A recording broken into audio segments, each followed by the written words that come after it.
예수님께서 지금 대제사장들, 서기관들, 장로들이 나와서 지금 예수님의 권위의 문제 삼습니다. 그러면서 누가 이제 예수님께 이런 일할 권위를 주었냐라고 말씀합니다.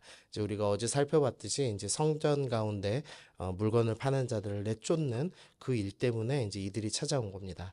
이들은 그 일로 이제 수익을 얻는 사람들이었기 때문에 예수님 때문에 이 명절 대목에 수익이 막히자 이제 찾아와서 누가 이런 일을 할 권한을 주었냐라고 이제 말씀하고 있는 겁니다.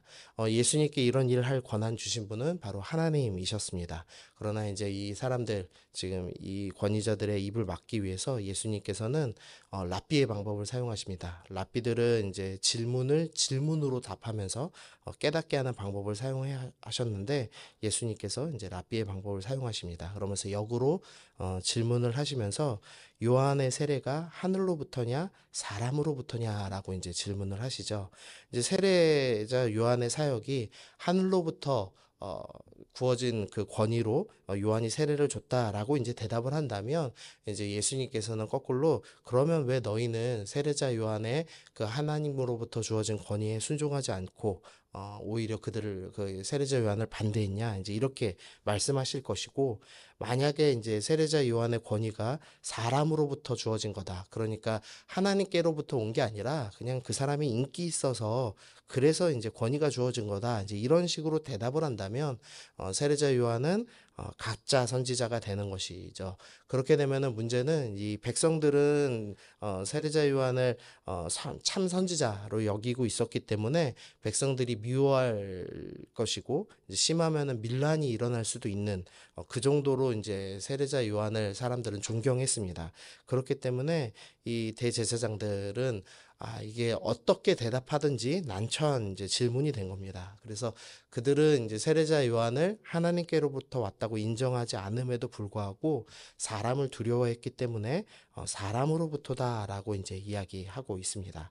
이제 그러자 그 대답을 하지 않았죠. 그래서 모르겠다라고 대답을 합니다. 이제 그러자 예수님께서도 그럼 나도 답하지 않겠다라고 이제 말씀을 하고 있습니다.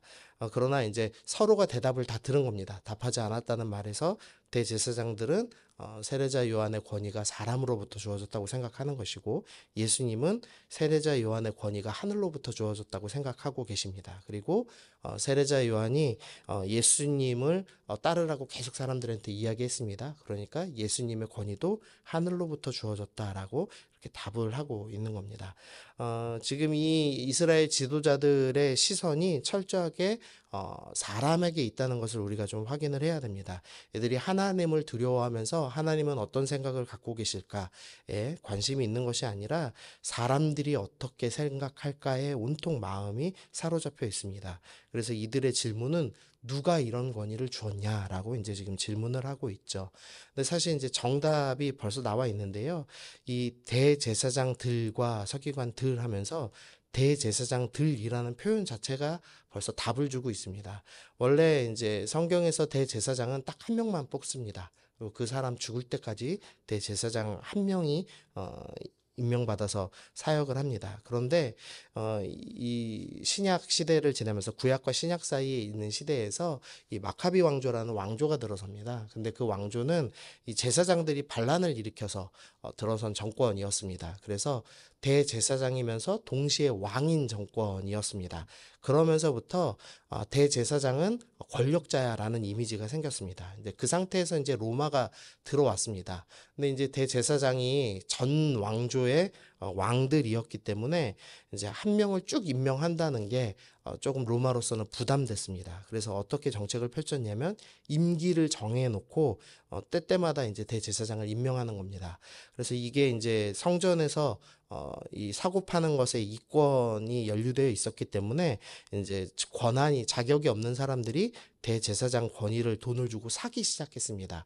그래서 성경에서는 예수님이 계실 때 안나스와 가야바라는 두 명이 대제사장들이라고 표현이 되고 있습니다.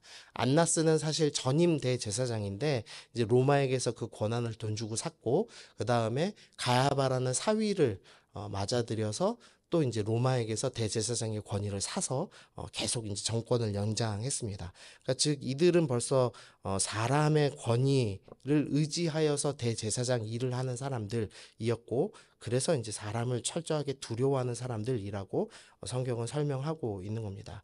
근데 성도는 사람을 두려워하는 사람이 아니라 하나님을 두려워하는 사람이 돼야겠죠. 그래서 먼저 묵상하셔야 될 것은 나는 누구를 보고 있는가를 계속 생각하셔야 됩니다.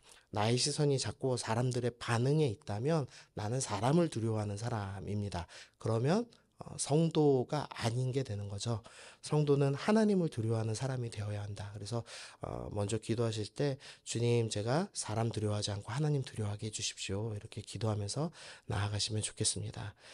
예수님께서 이제 이들의 악함에 대해서 포도원 비유를 드셔서 이제 12장부터 설명을 하고 계십니다.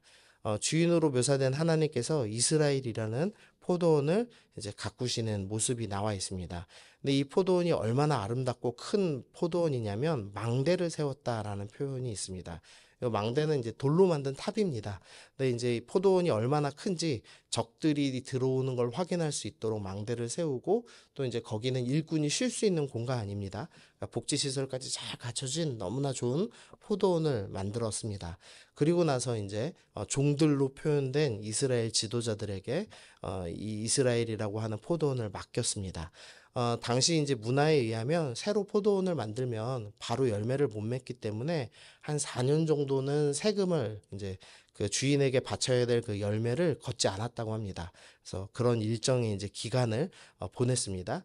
그리고 이제 12장 2절에서 때가 이르렀다라는 표현은 이제 열매를 받을 때, 이제 소작새를 받을 때가 되었다. 이제 이런 표현을 하는 겁니다. 이제는 이 종들로 표현된 지도자들이 이 주인이신 하나님께서 기뻐하시는 열매를 내야 될 때가 왔습니다. 그러나 이들은 열매를 내지 않죠. 그리고 오히려 하나님께서 보내시는 종들, 선지자들을 때리고 머리에 상처 내고 능욕하여 죽이는 일들을 하기 시작했습니다. 그러면서 이제 결국 농부들은 자기들이 주인이 되려고 하는 모습을 보여줍니다. 그래서 마지막에 주인이 보낸 아들을 죽이려고까지 하는 장면이 보입니다. 아담과 하와가 하나님과 같이 되려고 반역한 것과 똑같이 지금 농부들로 표현된 이 포도원의 사람들, 이스라엘 지도자들은 하나님을 주인으로 섬기지 않고 자기가 주인이 되어서 이 이스라엘을 맘대로 하려고 합니다. 그래서 이스라엘에 하나님께서 기뻐하시는 열매를 맺으려고 하는 것이 아니라 자기들이 기뻐하는 열매, 돈이나 명예나 쾌락 이런 열매들을 맺으려고 하는 모습을 이제 보여주고 있습니다. 그래서 결국 포도원 주인은 아들까지 죽자 어떻게 되냐면 반역한 농부들을 진멸한다. 완전히 이제 멸망시킨다라고 말씀하시죠. 그리고 다른 사람에게 주겠다라고 이제 말씀하십니다. 이제 유대인들은 이제 이 모든 것을 빼앗기게 될 겁니다. 그리고 하나님께서는 이방인과 유대인이 함께하는 신약의 교회, 그 포도원을 다시 가꾸게 하십니다. 그리고 죽어버린 것 같은 그 아들, 버린 돌처럼 보였던 예수님은 모퉁이 돌의 머릿돌로 삼겠다라고 말씀하십니다. 이 모퉁이 돌이라고 표현될 때 학자들이 이제 두 가지를 추측하는데요. 이제 하나는 이렇게 왜 아치형이라 부르죠. 이렇게 쭉 올라가는 거기 가장 그 메인에 있는 가운데 돌, 그 돌이 모든 무게를 다 지탱한다고 합니다. 그 돌이 이제 없으면은 아치형이 이렇게 무너진다고 합니다. 그래서 모퉁이 돌이라고 할 때 이 아치형의 꼭대기 돌이다라고 이제 해석하는 학자들이 있고요. 아니면 하나는 이 건물 양쪽 코너 맨 위에 서 무게를 짓눌러서 건물이 유지될 수 있게 하는 돌, 그 돌을 또 모퉁이 돌이라고 이제 해석하기도 합니다. 그러니까 뭐 당시에 이제 그 둘 다를 그렇게 불렀던 것 같습니다. 근데 뭐 어떤 걸로 해석하든지 상관없이 예수님께서는 이 가장 중요한 교회를 지탱하는 핵심적인 돌이 된다. 교회의 핵심이 되신다. 그래서 성경에서는 교회의 머리가 된다. 이제 이렇게 표현을 하고 있죠. 하나님께서는 결국 이 악인들을 진멸하시고 승리하시며 교회를 세우신다라고 지금 말씀하고 있습니다. 그래서 하나님을 주인 삼지 않고 하나님을 두려워하지 않고 자기가 기뻐하는 열매를 맺으려는 이 사람들, 결국 이 사람들은 진멸될 것이며 하나님을 기뻐하며 하나님을 주인 삼고 하나님이 원하시는 열매 맺는 자들이 계속 이 교회 가운데 교회의 일원으로 성도로 살아가게 될 것이다라는 비유를 말씀하고 있습니다. 그래서 오늘 설교 기억하시면서 기도하실 때 하나님, 내가 하나님을 주인 삼게 해주십시오. 내가 하나님을 두려워하게 해 주십시오. 사람을 바라보며 사람들 기뻐하는 열매, 또 나를 바라보며 내가 기뻐하는 돈과 명예와 권력과 쾌락, 그런 걸 쫓지 않게 해 주십시오. 나는 오직 하나님이 기뻐하시는 열매 맺는 사람 되기를 소원합니다. 그런 성도 되게 하여 주옵소서. 오늘도 거룩한 삶으로 주님 기뻐하시는 열매 맺게 하여 주옵소서. 우리 그렇게 기도하며 나아가면 좋겠습니다.